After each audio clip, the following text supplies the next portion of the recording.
이거 조직적으로 한 것 같은데요. 네, 제 딸이 다른 사람들과 함께 노인들을 상대로 사기를 치고 있었어요. 김옥자는 오늘도 새벽 5시에 일어났습니다.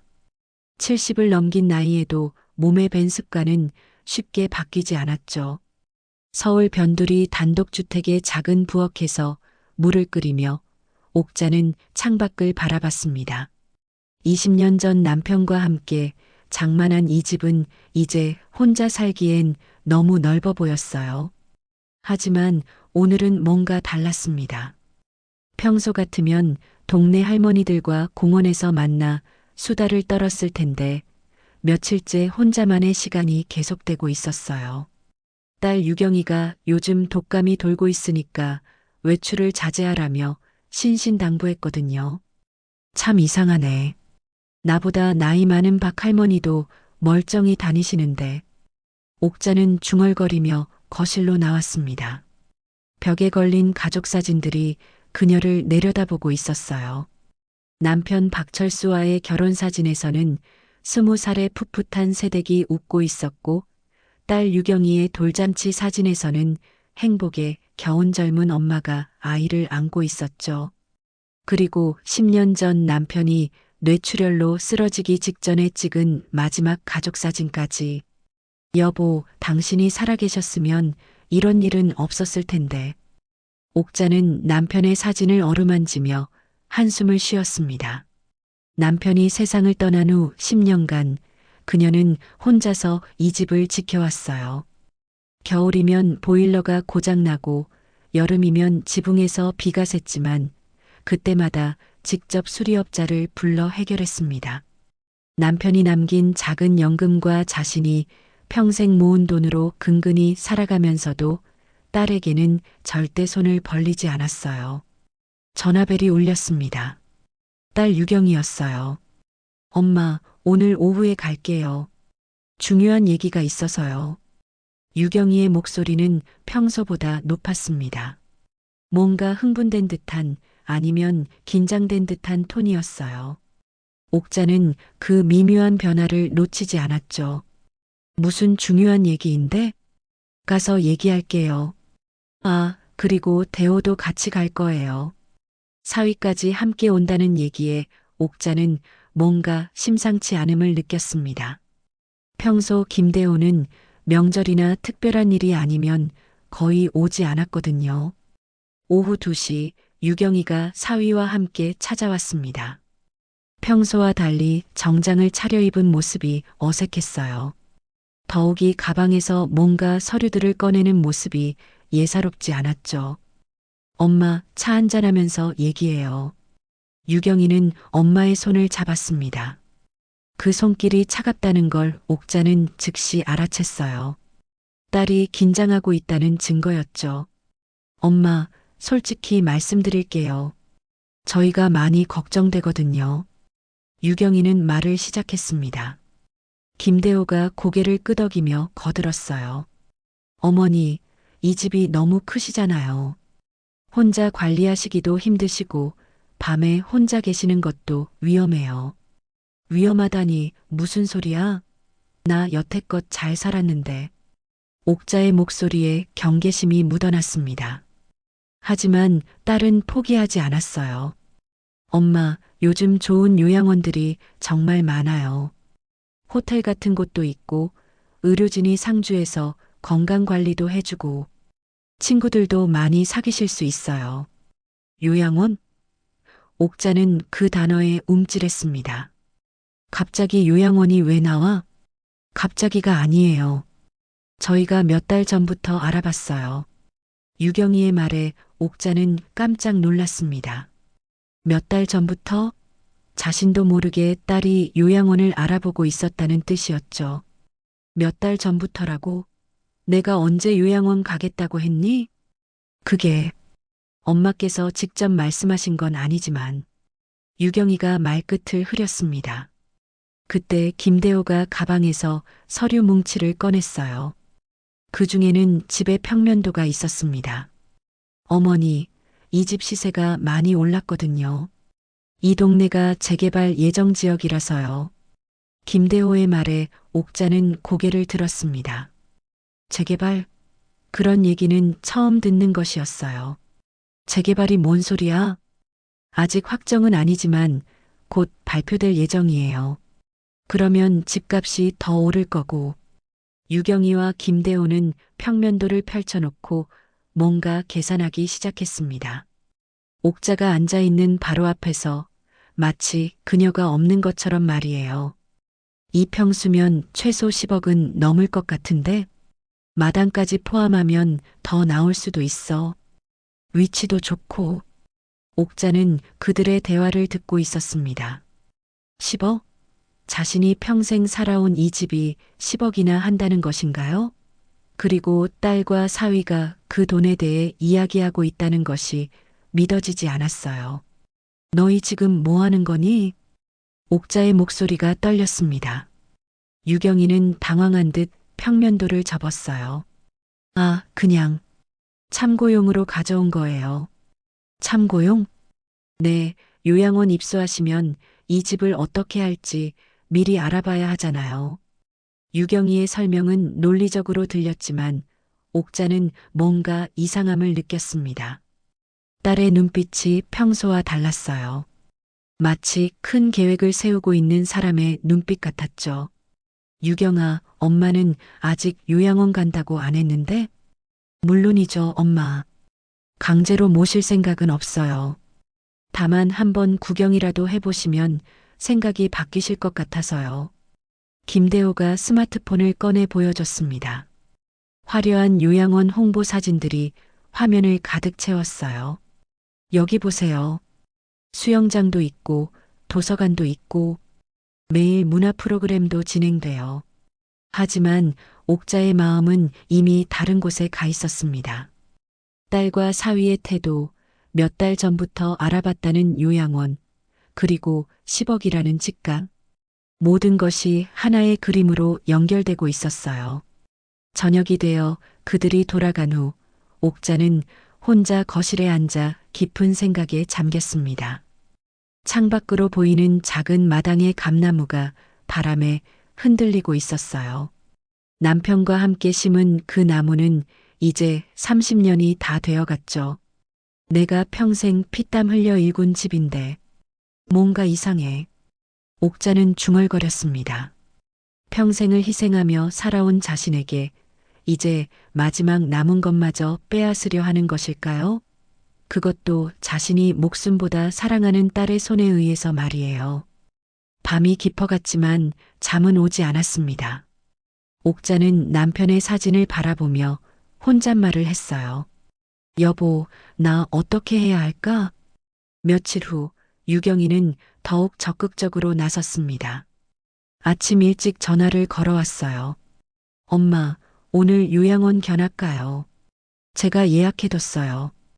견학? 내가 언제 간다고 했니? 그냥 구경만 하는 거예요.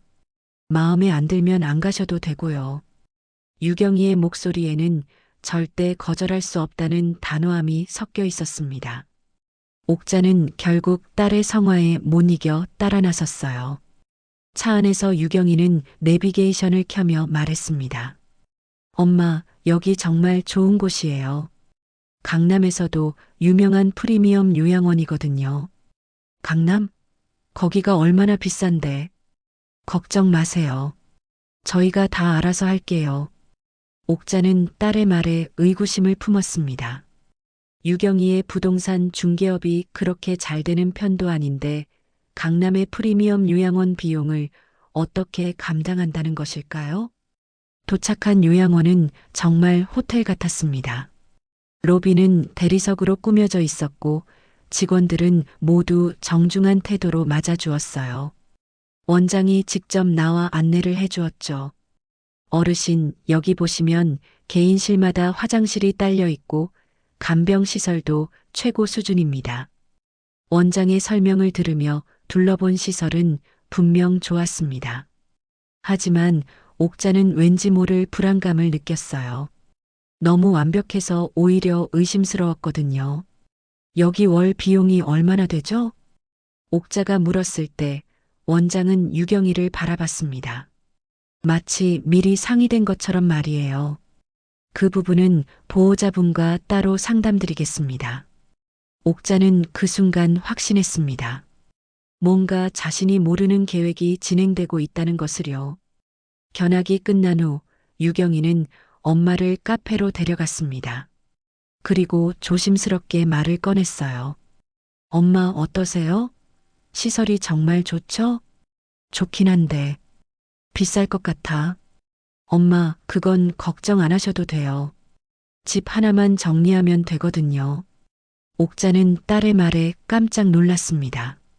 집을 정리한다는 것이 무슨 의미인지 알 수 있었거든요.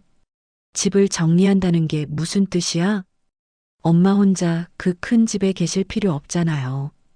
팔아서 요양원 비용으로 쓰시고 남는 돈은 엄마 용돈으로 드리고요. 유경이의 말은 논리적으로 들렸지만 옥자는 뭔가 석연치 않았습니다. 평생 살아온 집을 그렇게 쉽게 팔라고 하다니요. 유경아, 그 집은 너희 아버지와 내가 평생 모은 돈으로 산 거야. 그냥 팔 수는 없어. 엄마, 시대가 바뀌었어요. 요즘은 집에 얽매여 살지 않아요. 더 편하고 안전한 곳에서 사시는 게 좋잖아요. 하지만 옥자는 쉽게 설득되지 않았습니다. 그러자 유경이는 다른 카드를 꺼내 들었어요. 엄마, 사실 이 동네에 요즘 도둑이 많이 든다고 하더라고요. 혼자 사시는 어르신들을 노리는 거죠. 도둑? 네, 경찰서에서도 주의하라고 했어요. 특히 단독주택에 혼자 사시는 분들이 위험하다고요. 옥자는 딸의 말에 불안해하기 시작했습니다. 정말 위험한 것일까요? 하지만 동시에 의심도 들었어요. 왜 갑자기 이런 이야기들이 나오는 것일까요? 그날 밤 옥자는 잠들지 못하고 뒤척였습니다. 딸의 말들이 머릿속을 맴돌았어요. 정말 자신을 위한 것일까? 아니면 다른 목적이 있는 것일까요? 며칠 후 유경이는 또다시 찾아왔습니다. 이번에는 입소 계약서를 들고 왔어요. 엄마, 좋은 소식이에요. 요양원에서 특별 할인을 해준다고 해요. 지금 들어가시면 첫 달 무료래요. 갑자기 왜? 인기가 많아서 대기자가 많거든요. 지금 기회를 놓치면 언제 들어갈 수 있을지 몰라요. 유경이는 계약서를 테이블에 놓으며 말했습니다. 옥자는 그 서류를 바라보며 망설였어요. 유경아, 엄마가 좀 더 생각해 볼게. 엄마, 생각할 시간이 없어요. 내일까지 결정하지 않으면 다른 분께 넘어간대요. 딸의 재촉에 옥자는 압박감을 느꼈습니다. 하지만 평생의 결정을 그렇게 급하게 내릴 수는 없었어요. 그래도 하루 이틀 더. 엄마, 왜 이렇게 고집을 부리세요? 유경이의 목소리가 높아졌습니다.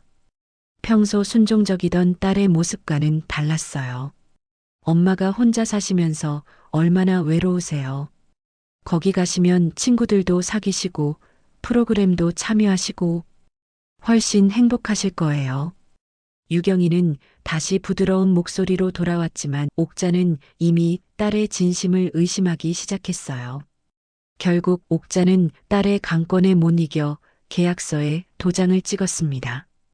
그 순간 유경이의 얼굴에 안도의 표정이 스쳤어요.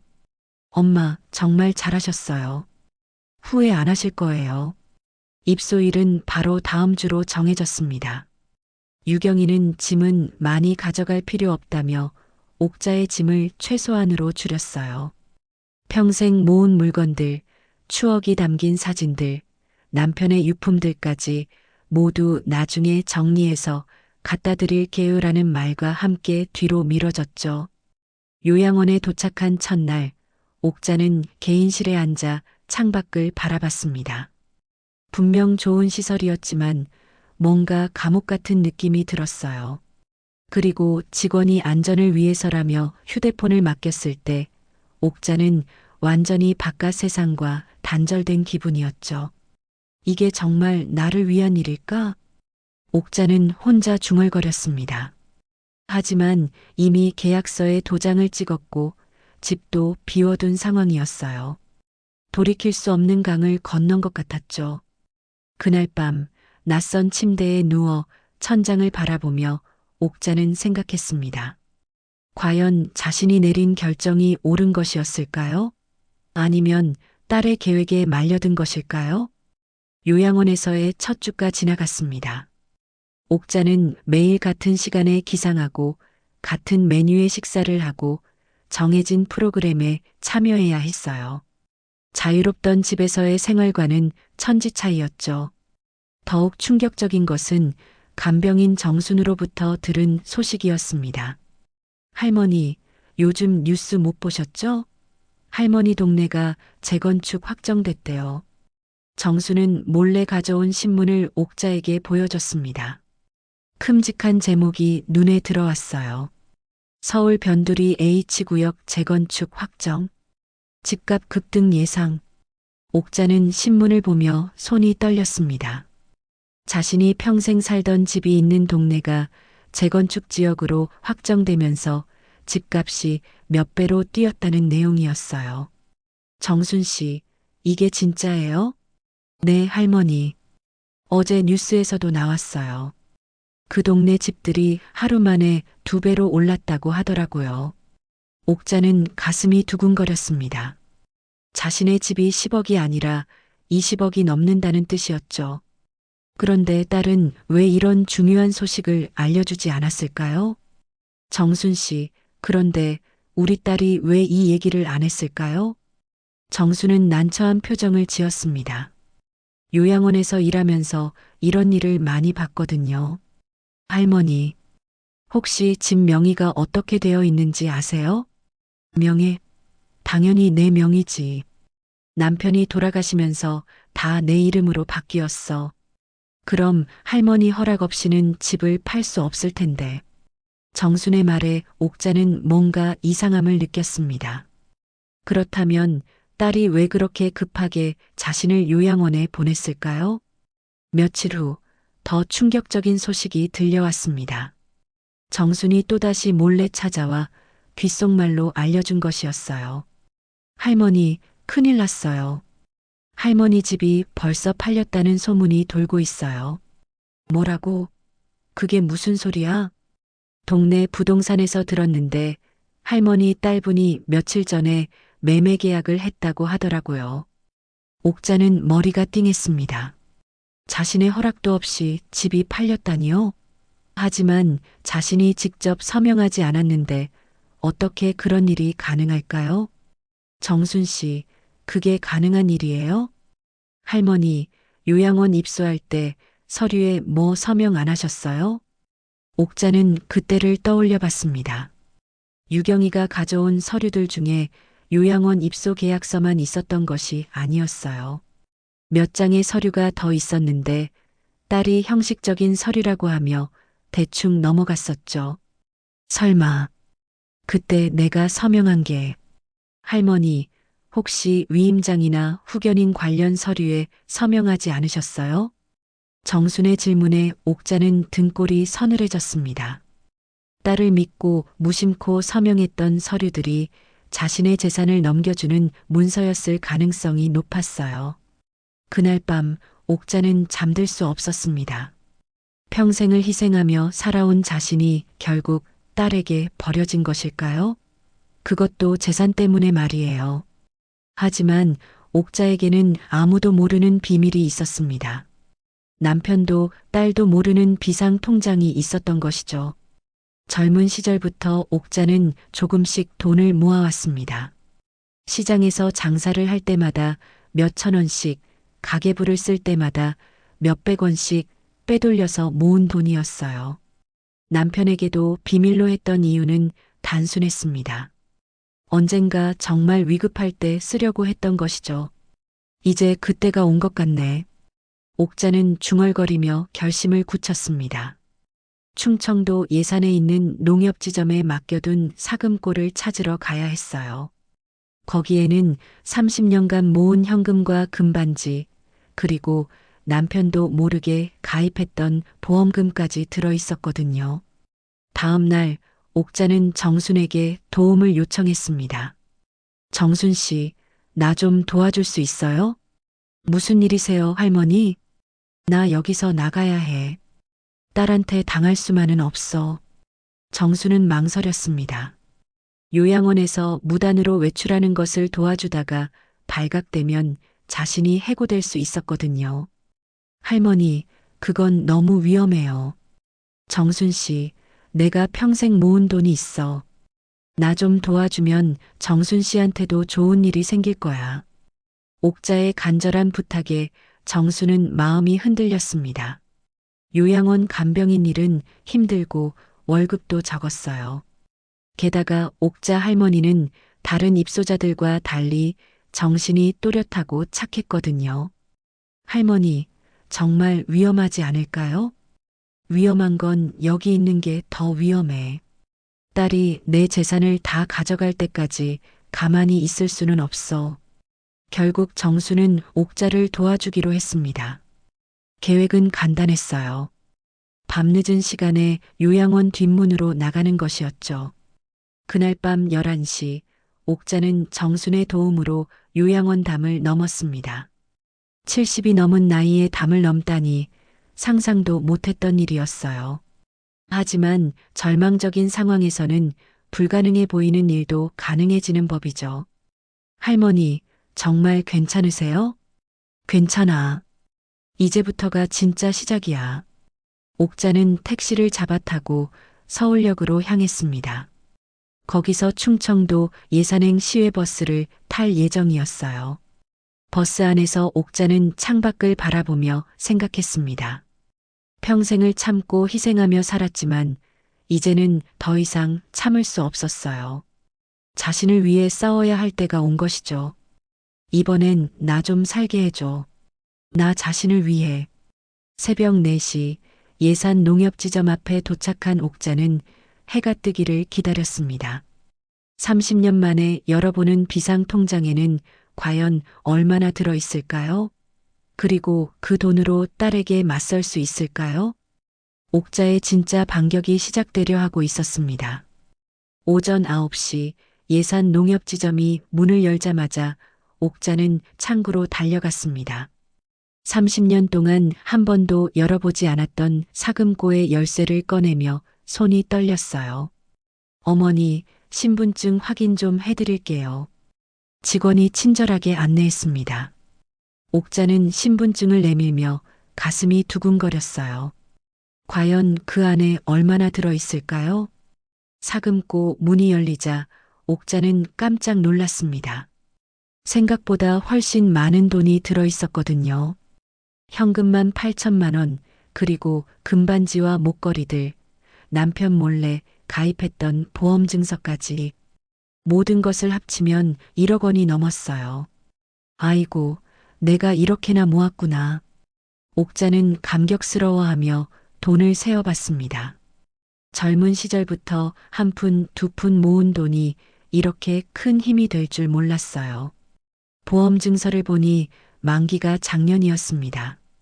보험금을 찾지 않고 그대로 두었던 것이죠. 직원에게 문의해 보니 원금과 이자를 합쳐 3천만 원이 더 생겼어요. 총 1억 3천만 원이네요, 어머니. 옥자는 그 돈을 가방에 나누어 담으며 새로운 계획을 세웠습니다. 이제 딸과 정면 승부를 할 수 있는 자금이 생긴 것이죠.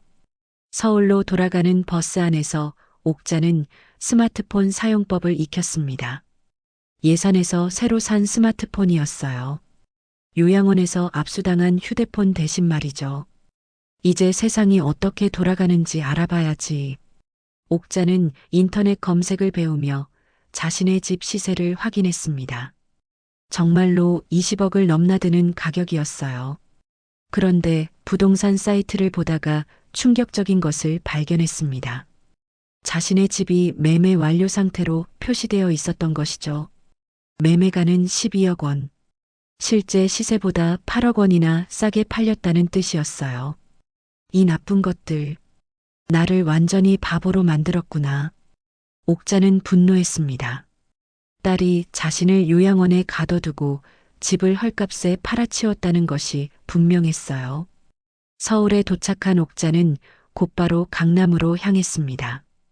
이제는 신분을 숨겨야 했어요. 딸이 자신을 찾고 있을 테니까요. 김복자라는 가명을 만들고 가발을 쓰고 안경을 끼니 완전히 다른 사람이 된 것 같았어요. 70이 넘어서 변장을 하다니 상상도 못했던 일이었죠. 강남의 한 부동산에서 옥자는 고급 오피스텔을 전세로 얻었습니다. 보증금 8천만 원짜리 원룸이었어요. 깔끔하고 안전한 곳이었죠. 어머니, 혹시 자녀분들이 계세요? 부동산 중개사가 물었을 때 옥자는 담담하게 대답했습니다. 자식은 없다고 생각하고 사세요. 새로운 집에 정착한 옥자는 본격적인 조사에 나섰습니다. 딸 유경이가 운영하는 부동산이 어떤 일을 하는지 알아보기 시작했어요. 인터넷을 통해 유경이의 부동산 사무소를 찾았습니다. 새희망 부동산이라는 이름이었어요. 홈페이지를 보니 노인 전문 부동산 컨설팅이라는 문구가 눈에 띄었죠. 노인 전문이라. 옥자는 그 문구를 보며 섬뜩함을 느꼈습니다. 혹시 자신만 당한 게 아닐까요? 더 자세히 조사해 보니 유경이가 운영하는 온라인 카페를 발견했습니다. 실버 부동산 정보방이라는 이름의 카페였어요. 회원 수가 3,000명이 넘었죠. 옥자는 부동산 초보라는 닉네임으로 카페에 가입했습니다. 그리고 카페 내용을 보고 경악했어요. 카페에는 노인들의 집을 싸게 사는 방법들이 자세히 나와 있었습니다. 치매 초기 어르신 대상 접근법, 자녀 없는 독거노인 공략법, 요양원 입소 유도 후 재산 처리법 등 끔찍한 내용들이 가득했어요. 더욱 충격적인 것은 회원들이 올린 성공 사례들이었습니다. 오늘 할머니 한 분 요양원 모셨는데 집값 시세의 반값에 계약 성공했어요. 독거 할아버지 설득해서 전세금으로 집 넘겨받았습니다. 꿀팁 공유할게요. 옥자는 글들을 읽으며 속이 뒤틀렸습니다. 이들이 노인들을 상대로 조직적으로 사기를 치고 있었던 것이죠. 그리고 가장 충격적인 것은 유경이가 이 카페의 운영진이라는 사실이었습니다. 부동산 전문가라는 닉네임으로 활동하며 다른 회원들에게 노인 상대 사기 방법을 가르치고 있었어요. 우리 동네 할머니도 내 친구도 다 너한테 당했구나. 옥자는 카페에서 본 피해 사례들을 보며 분노했습니다. 자신처럼 딸에게 당한 할머니, 사위에게 속아 집을 잃은 할아버지, 요양원에 버려진 채 재산을 빼앗긴 어르신들의 이야기가 가득했어요. 옥자는 더 자세한 증거를 수집하기 시작했습니다. 카페의 모든 글을 캡처하고 유경이의 활동 내역을 정리했어요. 법적으로 대응하려면 확실한 증거가 필요했거든요. 며칠 후 옥자는 변호사를 만났습니다. 노인 전문 변호사였어요. 어머니, 이 정도면 충분히 사기죄로 고소할 수 있습니다. 특히 요양원 입소 과정에서 속임수를 쓴 것과 재산을 무단으로 처분한 것은 명백한 범죄 행위예요. 변호사의 말에 옥자는 용기를 얻었습니다. 드디어 딸과 정면 승부를 할 수 있게 된 것이죠. 그런데 어머니, 이렇게 하시면 가족관계가 완전히 끝날 수도 있어요. 상관없어요. 이미 끝났다고 생각해요. 옥자는 단호하게 말했습니다. 평생 자식을 위해 희생했지만 이제는 자신을 위해 싸울 때였어요. 그날 밤 새로운 집에서 옥자는 창밖을 바라보며 다짐했습니다. 내일부터는 진짜 전쟁이 시작될 것이라고 말이에요. 한편 요양원에서는 옥자의 실종 신고가 접수되었습니다. 유경이는 경찰서에서 치매 걸린 어머니가 실종됐다며 수소문하고 있었어요. 하지만 옥자는 이미 완벽한 준비를 마친 상태였죠. 이제 누가 진짜 사기꾼인지 세상에 알려줄 차례야. 옥자는 변호사와 함께 경찰서로 향했습니다. 수집한 모든 증거를 가방에 담고 단단히 각오를 다졌어요.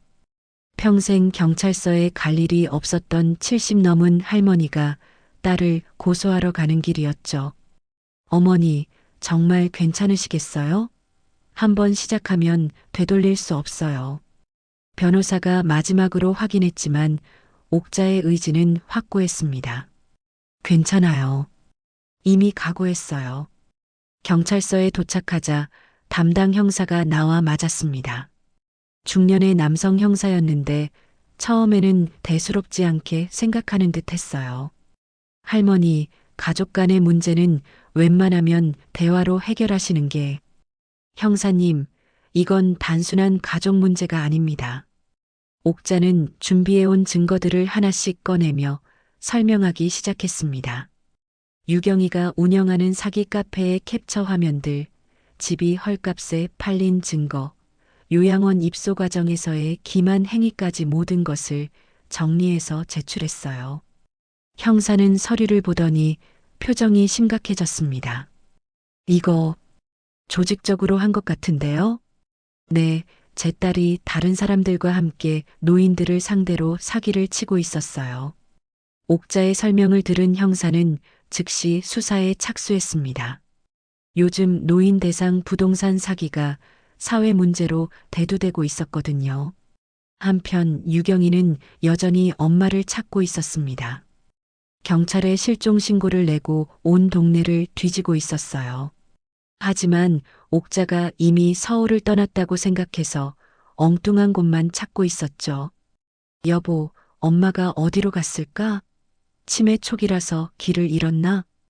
유경이는 남편 김대호에게 걱정스럽게 말했습니다.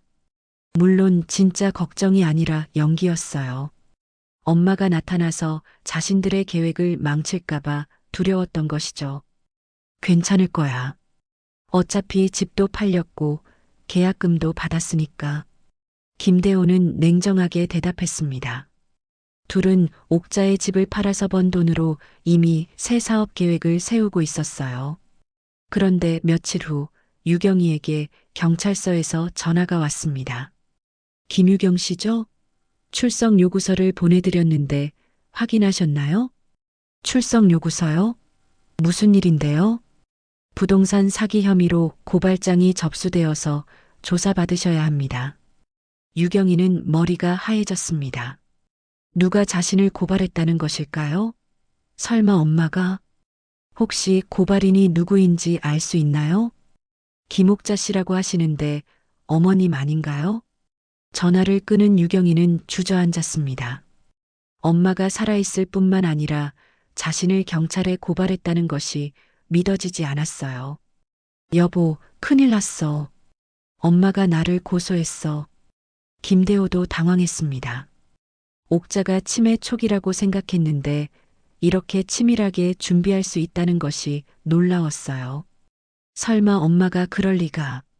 뭔가 오해가 있을 거야. 하지만 유경이는 불안했습니다.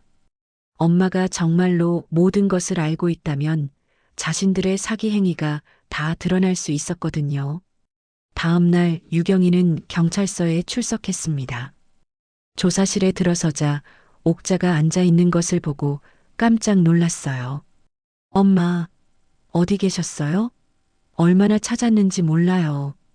유경이는 연기를 했지만 옥자는 차갑게 바라볼 뿐이었습니다. 유경아, 이제 그만해. 다 안다. 뭘 안다는 거예요? 엄마가 갑자기 사라져서 얼마나 걱정했는데. 내가 내 집을 헐값에 팔아치운 것도 알고 다른 할머니 할아버지들한테 사기친 것도 다 안다.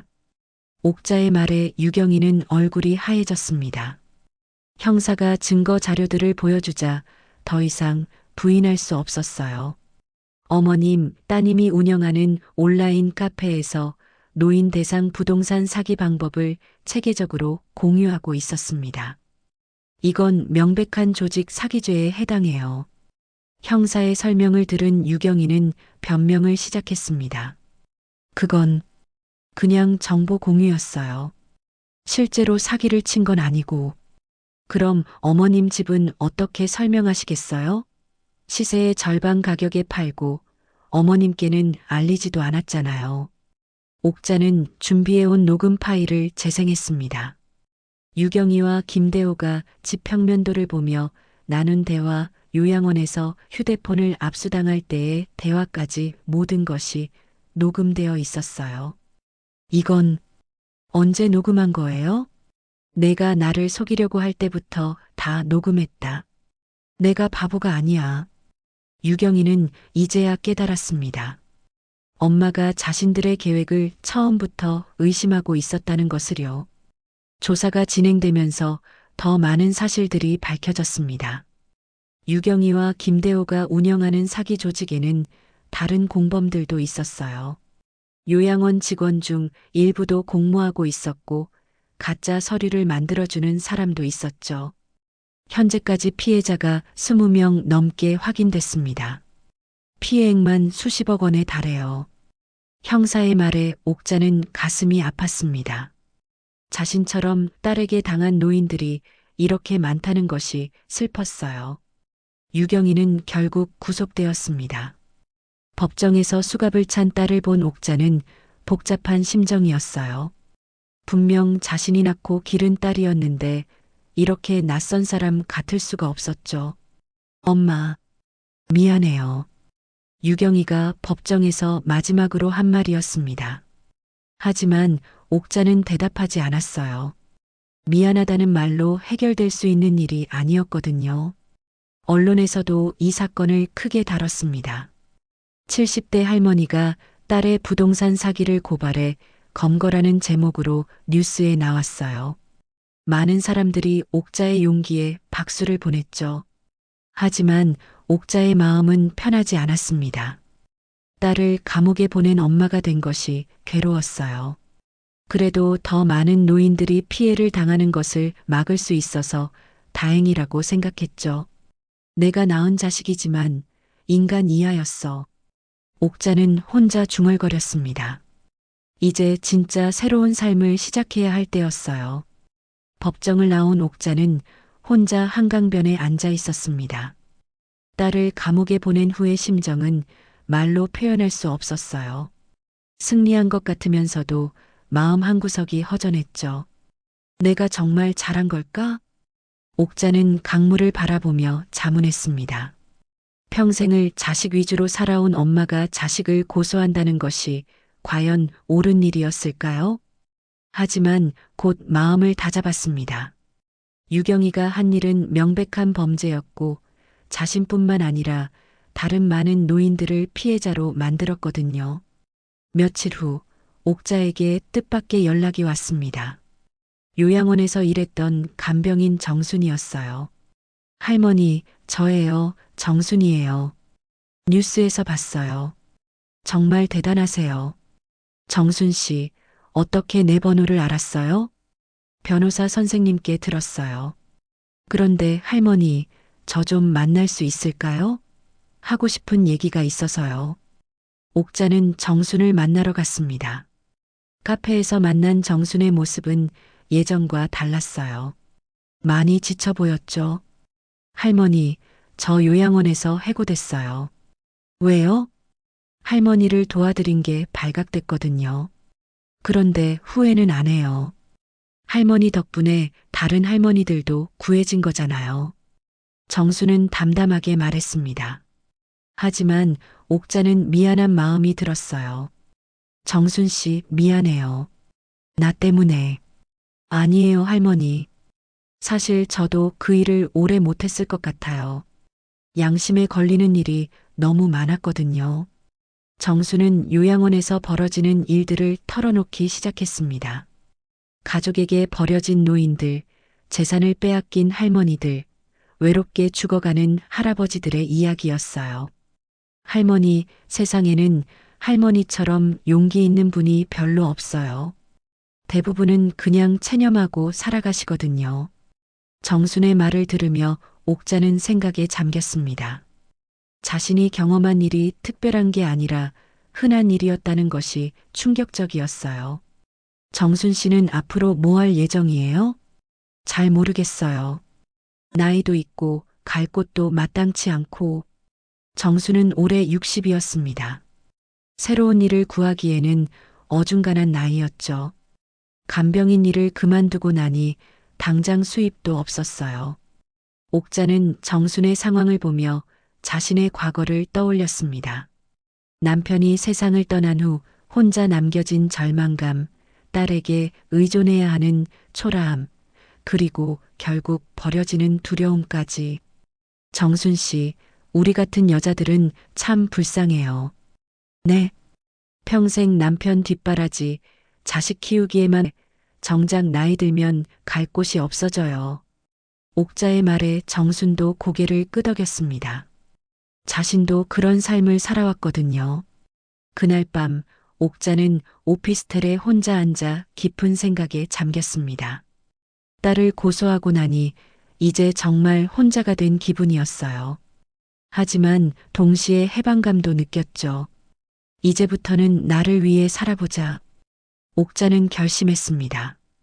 평생 다른 사람을 위해서만 살았으니 이제는 자신을 위해 살아도 될 나이였어요. 며칠 후 옥자는 변호사를 다시 만났습니다. 이번에는 새로운 상담을 위해서였어요.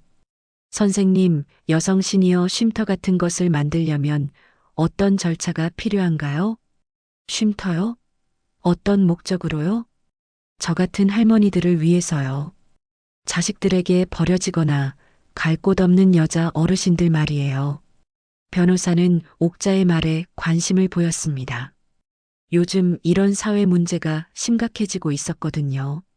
좋은 생각이세요.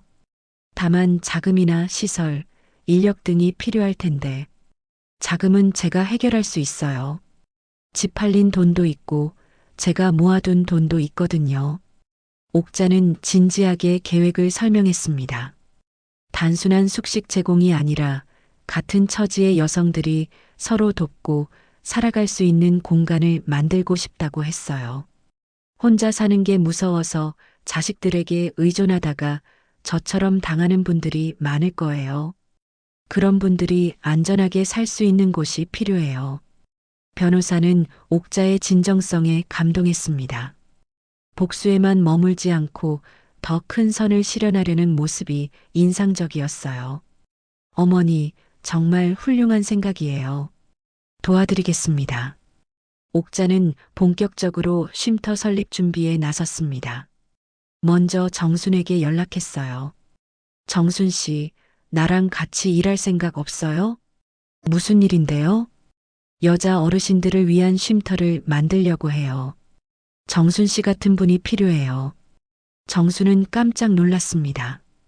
옥자가 이렇게 큰 일을 계획하고 있을 줄 몰랐거든요. 할머니, 정말 가능한 일인가요? 해봐야 알겠지만 안 하면 아무것도 안 바뀌잖아요. 옥자의 말에 정순도 용기를 얻었습니다. 요양원에서 보아온 현실을 바꿀 수 있는 기회일지도 모르니까요. 좋아요, 할머니. 저도 도와드릴게요. 며칠 후 옥자는 서울 외곽의 작은 주택을 하나 매입했습니다. 8명 정도가 함께 살 수 있는 크기였어요. 비싸지 않으면서도 깔끔한 곳이었죠.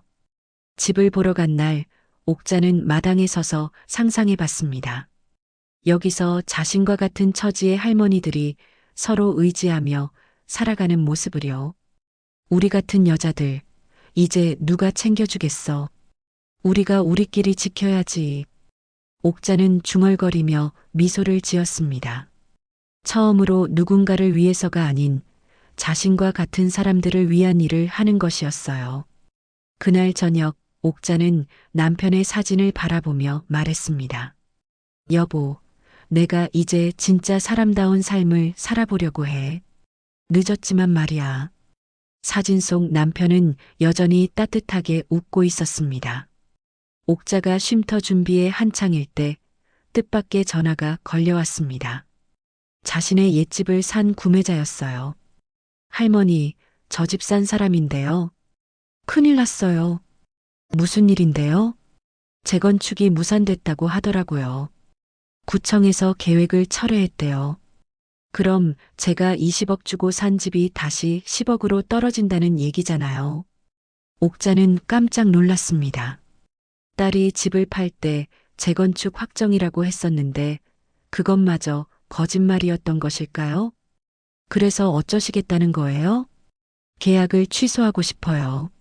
아니면 할머니 딸한테 손해배상을 받든지요. 전화를 끊은 옥자는 급히 변호사에게 연락했습니다. 선생님, 재건축이 무산됐다는 게 사실인가요? 네, 어머니. 주민 반대가 심해서 구청에서 계획을 철회했어요. 그런데 더 큰 문제가 있습니다. 변호사의 목소리가 심각했습니다. 구매자뿐만 아니라 다른 피해자들도 손해배상 소송을 준비하고 있어요. 유경 씨가 벌어들인 모든 돈을 환수하겠다고 나섰습니다. 옥자는 머리가 복잡해졌습니다. 딸의 사기 규모가 생각보다 훨씬 컸던 것이죠. 며칠 후 법원에서 민사재판이 열렸습니다. 옥자는 증인으로 출석했어요. 법정에는 유경이의 피해자들이 가득했습니다. 할머니, 고맙습니다. 할머니가 용기를 내주셔서 우리도 목소리를 낼 수 있게 됐어요. 80이 넘은 박 할머니가 옥자에게 인사했습니다. 그 할머니도 딸에게 집을 빼앗겼다고 했어요. 저희 딸도 요양원 보낸다고 하면서 집을 헐값에 팔아치웠어요. 할머니 소식 듣고 저도 용기를 냈어요.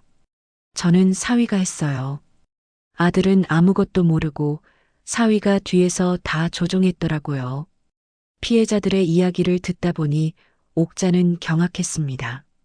유경이가 운영한 사기 조직의 규모가 상상 이상이었어요. 현재까지 확인된 피해자가 42명입니다. 피해액은 총 80억 원에 달해요. 검사의 설명에 법정이 술렁였습니다. 옥자도 딸이 이렇게 큰 사기를 저질렀다는 것을 처음 알았어요. 재판이 진행되면서 더 충격적인 사실들이 드러났습니다. 유경이는 단순히 부동산 사기만 한 것이 아니었어요. 가짜 요양원을 만들어 입소비를 받아 챙기기도 했고 노인들의 통장을 관리한다며 돈을 빼돌리기도 했죠.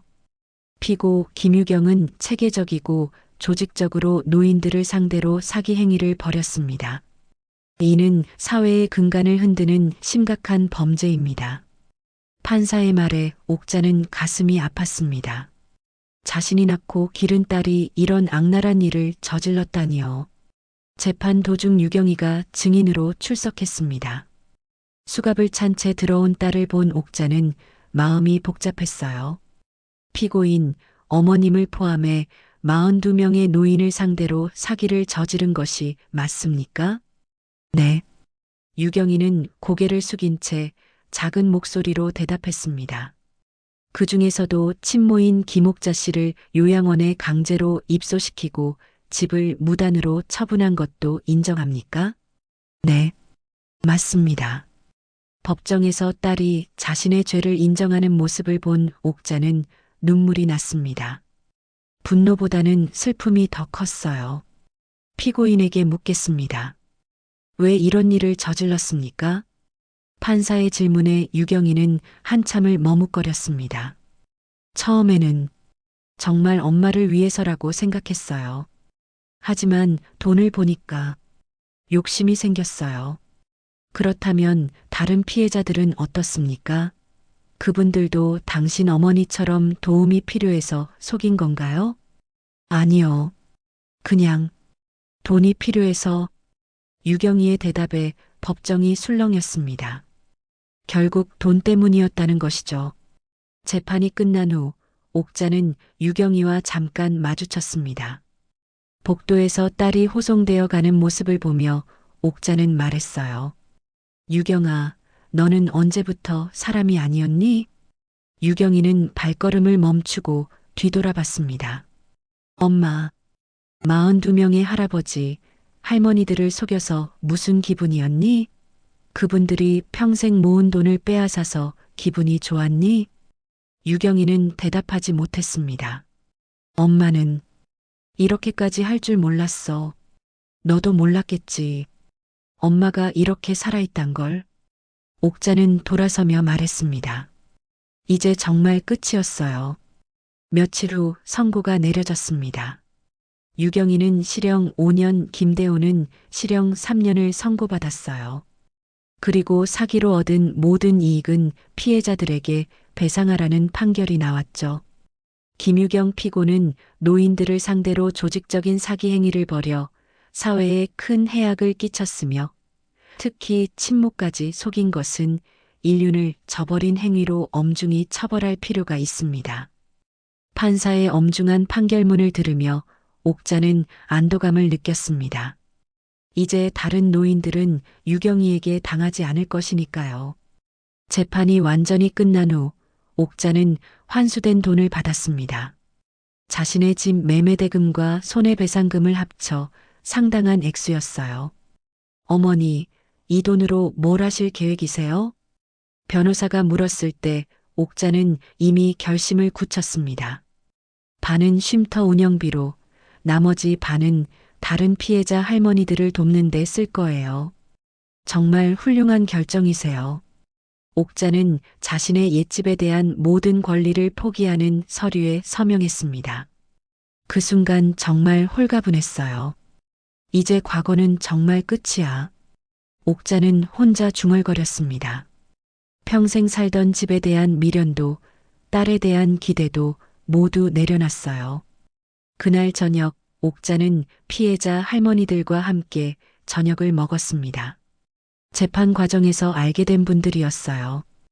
옥자 언니 덕분에 우리가 다시 살 용기를 얻었어요. 맞아요. 자식한테 당했다고 부끄러워할 일이 아니라는 걸 깨달았어요.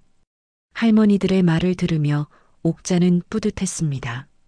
자신의 용기가 다른 사람들에게도 힘이 되었다니까요. 언니들, 우리 이제 서로 의지하며 살아요. 자식들 눈치 보지 말고. 옥자의 말에 할머니들이 고개를 끄덕였습니다. 모두 비슷한 아픔을 겪었지만 이제는 새로운 희망을 품고 있었어요. 밤늦게 집으로 돌아온 옥자는 창밖을 바라보며 생각했습니다. 많은 것을 잃었지만 그보다 더 소중한 것을 얻었어요. 자신을 위해 살 수 있는 용기와 같은 처지의 사람들과 나눌 수 있는 사랑 말이죠. 1년 후 옥자는 서울 외곽의 작은 마을에 자리 잡은 여성 시니어 쉼터를 바라보며 만족스러운 미소를 지었습니다. 2층 집을 개조해 만든 이곳은 8명의 할머니들이 함께 살 수 있는 따뜻한 보금자리가 되었어요. 옥자 언니, 오늘도 새로운 분이 오신다고 하셨죠? 정순이 아침 준비를 하며 물었습니다. 이제 정순은 쉼터의 매니저가 되어 옥자와 함께 이곳을 운영하고 있었어요. 네, 최 할머니라고 하시는데 아들 며느리한테 쫓겨나셨대요.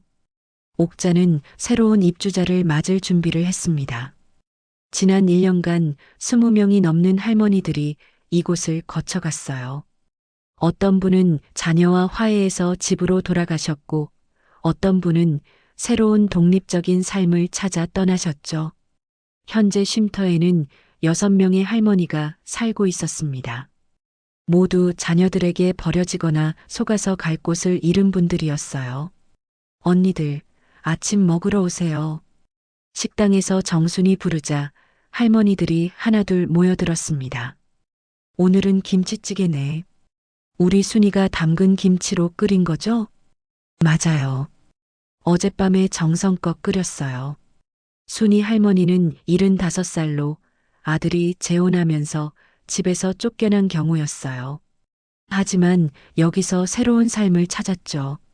아, 맛있다. 우리 집 김치찌개보다 훨씬 맛있어. 그럼요, 정성이 다르잖아요. 남편 눈치, 자식 눈치 안 보고 끓이니까. 할머니들의 웃음소리가 식당을 가득 채웠습니다. 처음 이곳에 왔을 때의 우울하고 절망적인 모습과는 완전히 달랐어요. 아침 식사 후 옥자는 할머니들과 함께 마당의 텃밭을 돌봤습니다. 상추, 토마토, 오이 등을 키우고 있었는데 모든 것이 할머니들의 손으로 가꾼 것이었어요. 옥자야, 이 토마토 좀 봐. 정말 탐스럽게 익었네. 영순 언니가 매일 정성껏 돌봐주셔서 그래요. 영순 할머니는 78살로 딸에게 요양원에 버려진 후 이곳으로 온 분이었어요. 처음에는 말도 잘 안 하시던 분이었는데 지금은 쉼터에서 가장 활발한 분 중 하나가 되었죠. 오전 10시 새로운 입주자인 최 할머니가 도착했습니다. 75살의 최 할머니는 짐 하나 없이 오셨어요. 아들 며느리가 모든 것을 다 가져갔다고 했죠. 할머니 힘드셨죠? 이제 걱정 마세요. 옥자가 최 할머니의 손을 잡으며 말했습니다. 그 순간 최 할머니는 눈물을 터뜨렸어요. 고맙습니다. 정말 갈 곳이 없어서 우리 모두 그랬어요. 여기서는 누가 누구를 판단하지 않아요. 그냥 서로 의지하며 살아가는 거예요. 다른 할머니들도 최 할머니를 따뜻하게 맞아주었습니다. 모두 비슷한 아픔을 겪었기 때문에 서로의 마음을 이해할 수 있었거든요. 점심시간이 지나고 옥자는 최 할머니와 함께 쉼터 곳곳을 돌아다니며 설명해 드렸습니다. 여기는 공동 거실이에요. 저녁 시간에는 모두 여기 모여서 차도 마시고 이야기도 나눠요. 저기는 작은 도서관이고요. 책도 읽고 가끔은 강사 선생님이 오셔서 수업도 해주세요. 최 할머니는 시설을 둘러보며 감탄했습니다. 요양원과는 완전히 다른 분위기였거든요. 정말 집 같네요. 맞아요. 우리가 진짜 집이라고 생각하고 만든 곳이에요. 저녁 시간 모든 할머니들이 거실에 모였습니다. 이곳의 전통이었어요. 하루 있었던 일을 나누고 서로의 이야기를 들어주는 시간이었죠. 오늘 마트에서 젊은 아가씨가 도와줬어요. 무거운 쌀 포대 들어주더라고요. 요즘 젊은 사람들이 참 착해요. 우리 자식들보다 낫네. 할머니들의 이야기를 들으며 최 할머니도 점점 마음을 열기 시작했습니다. 저희 아들도 처음에는 효자였어요. 그런데 결혼하고 나서 완전히 달라졌어요. 다 그래요. 우리가 너무 자식들한테 기대를 많이 했나 봐요. 이제는 우리끼리 살아가는 게 더 편해요. 밤이 깊어갈수록 할머니들의 대화는 더욱 진솔해졌습니다. 서로의 상처를 나누고 위로하고 격려하는 시간이었어요. 며칠 후 옥자에게 반가운 소식이 들려왔습니다. 지역 신문사에서 쉼터를 취재하고 싶다는 연락이 온 것이었어요. 저희 쉼터가 지역에서 화제가 되고 있대요. 다른 지역에서도 비슷한 곳을 만들고 싶어 한다고 하더라고요. 정순이 기쁘게 소식을 전했습니다. 좋은 일이네요. 우리 같은 할머니들이 더 많은 곳에서 도움을 받을 수 있겠어요. 옥자도 뿌듯했습니다. 자신의 작은 시작이 더 큰 변화의 계기가 되고 있었거든요. 취재 당일 기자가 쉼터를 방문했습니다. 젊은 여성 기자였는데 할머니들의 이야기를 진지하게 들어주었어요. 어머님들, 여기서 지내시면서 가장 달라진 점이 뭔가요? 자유로워졌어요. 누구 눈치 안 보고 살 수 있어서 좋아요. 서로 의지할 사람이 생긴 게 가장 큰 변화예요. 나이 들어서도 새로운 친구를 만날 수 있다는 걸 깨달았어요. 할머니들의 답변을 들으며 기자도 감동한 듯 했습니다. 김옥자 어르신께서는 어떠세요? 이 쉼터를 만드신 소감이 궁금해요. 저요? 평생 남을 위해 살았는데 이제는 진짜 의미 있는 일을 하고 있다는 생각이 들어요. 늦었지만 제 인생의 진짜 의미를 찾은 것 같아요. 옥자의 답변에 할머니들이 박수를 쳤습니다. 기사가 나간 후 쉼터에는 더 많은 관심이 쏟아졌습니다.